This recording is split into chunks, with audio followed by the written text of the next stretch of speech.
We measure the mission success by our customers' declaration. And so if they declare that the satellite mission is a success, we use the same record.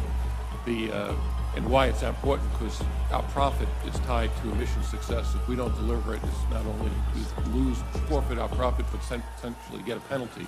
So the declaration is about the on-orbit capability, and that's how we measure success. Mr. Musk, in October 2012, I believe this is right, a secondary payload aboard a SpaceX Falcon 9 rocket was sent into the wrong orbit because one of the 9 Merlin engines powering the rocket failed. What recourse did the owner of the secondary payload have in that situation to recover damages? In other words, what's next? What was next?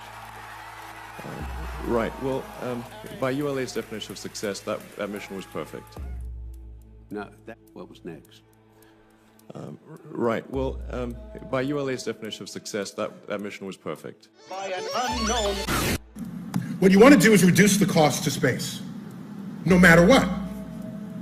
By the way, how much money is being spent on space? You should emblazon this in your head. Here it goes. This is the pie chart. $330 billion a year is spent on space.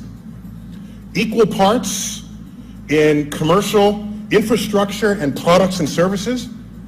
This includes businesses that run on GPS. It includes DirecTV, weather satellite reporting. The United States is the $44 billion in the upper corner. We spend about half again as much on space as the entire rest of the world. But each of those two small segments are small compared with the total business of space. So there is money to be made in space.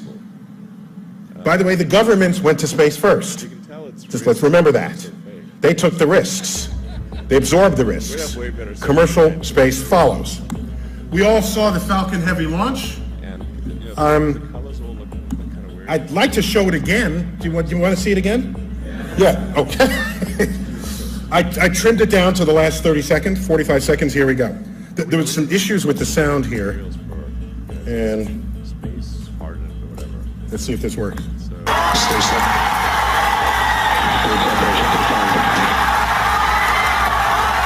We're now high enough so that the fairing no longer needs to be enclosing the payload.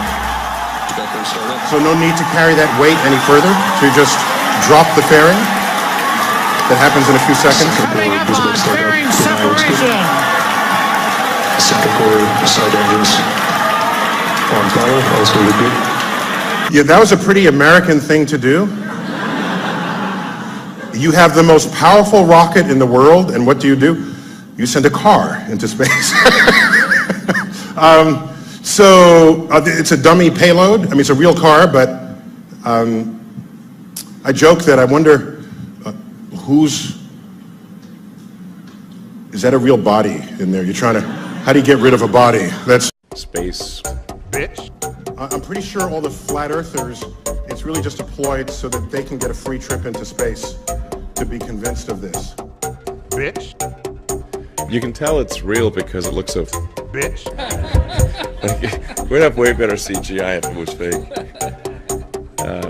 Space, and you know the colors all look kind of weird in space. There's no atmospheric occlusion.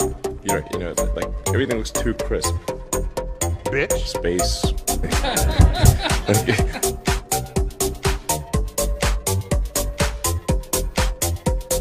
Space.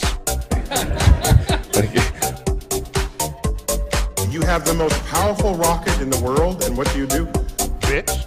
You send a car into space. So... Bitch. Space. Okay. Yeah. Bitch.